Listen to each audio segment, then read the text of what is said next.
My name's Becca, this is MakingLARP, and today I'm going to be talking to you about a new book from LederKraft called the Crystal Anvil. The ebook is £25. I was able to get it in the pre-order, so I got it when it was launched on Sunday. So it's been out a few days now and I've had a chance to kind of digest it and go through it all. The first thing I should say about this book is that it is part one of a series and therefore it has a lot of priming information.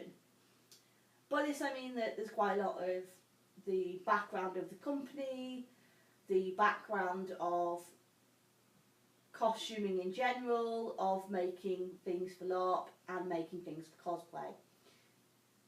Now the book is kind of put in 3 sections in that regard.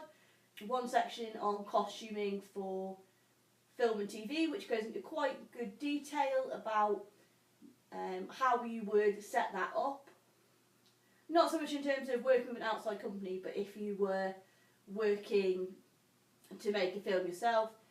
How, like in an ensemble fantasy movie, the main character's costume are going to be more historically accurate, more likely to be hand tooled, all that kind of stuff. And then the next line doesn't need to be as detailed, and your background in the army, you don't even really need to custom fit because you're not going to see that much of it.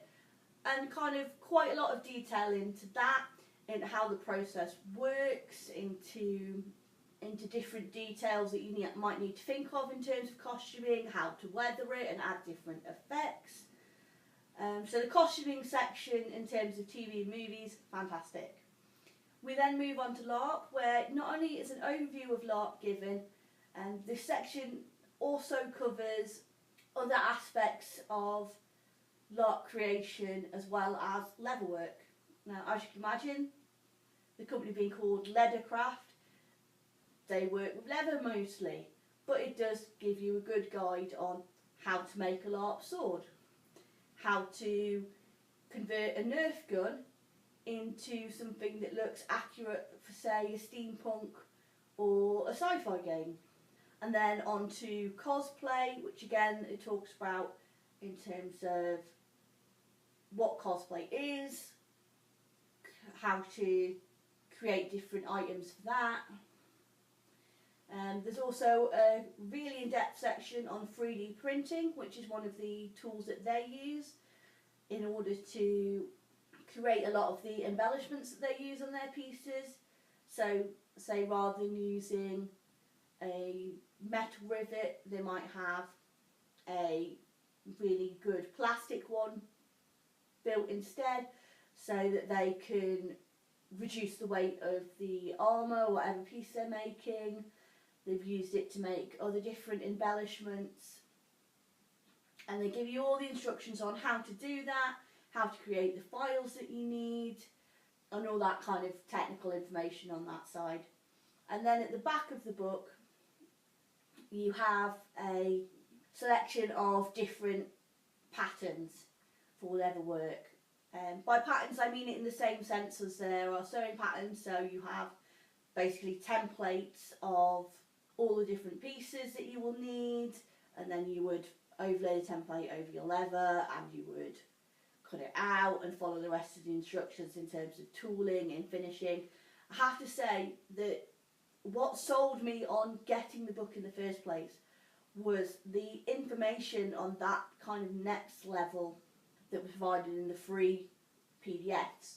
They released 2 PDFs of 2 different armours that they make, and in each of those guides they had a lot of the technical information of these are all the different tools you need to do this.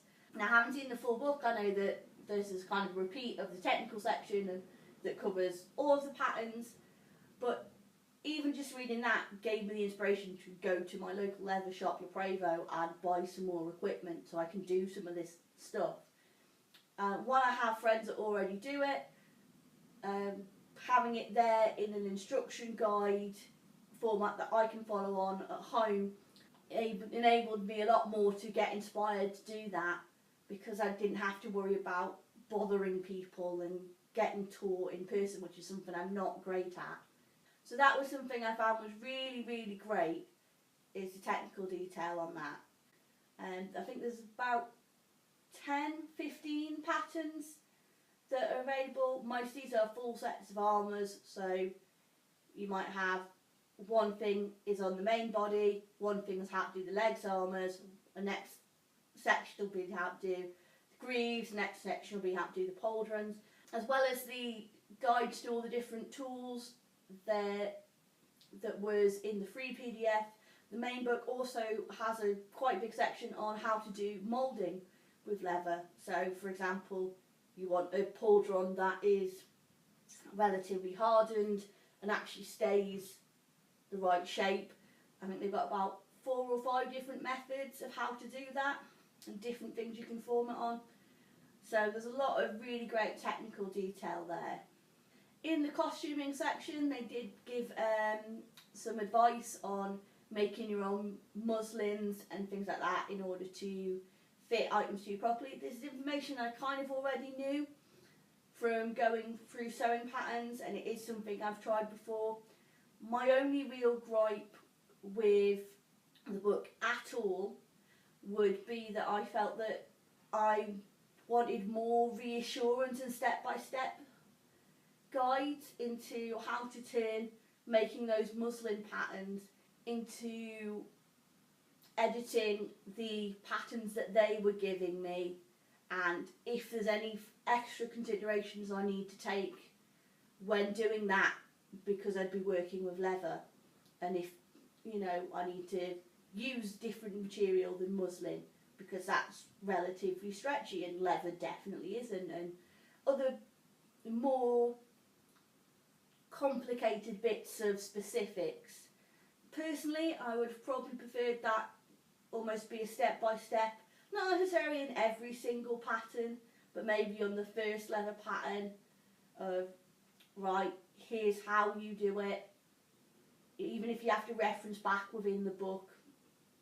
I think that would have been more helpful to me than just a flat, here's how you just basically upscale, and here's how, and if you want to edit the pattern itself, go back to this section. But other than that minor niggle of item placement, I would give this book 9, possibly even 9.5 out of 10. It looks gorgeous.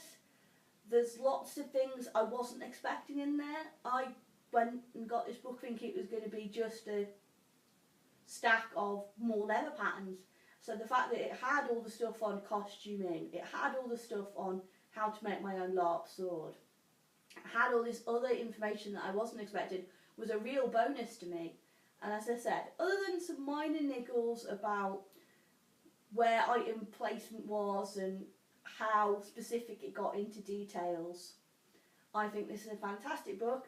If you don't know anything at all about creating your own costume, it's probably the best primer you're going to have into doing that. And I really hope that now that they've got that base primer down, that they do put more complicated details in future books. So I hope you've liked my little guide.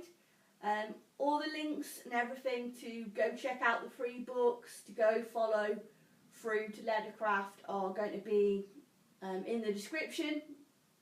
I will be posting my own affiliate link. As soon as you bought the ebook, you get the option of being an affiliate, so I thought I might as well. If you really have a moral objection to affiliate links, I believe if you just follow the link to the free pattern, you should be able to work your way onto the main website without giving me any money. Hopefully I'll be doing a bunch more videos over the next week, as I'm off to the Lions sanctioned event for the Lorien Trust this weekend, so there will be probably a video unpacking, probably a video, if not multiple videos, on what actually happens there and fallout in Keene and all that good stuff. So I want to thank you for watching this review. Hopefully I'll see you soon, and enjoy.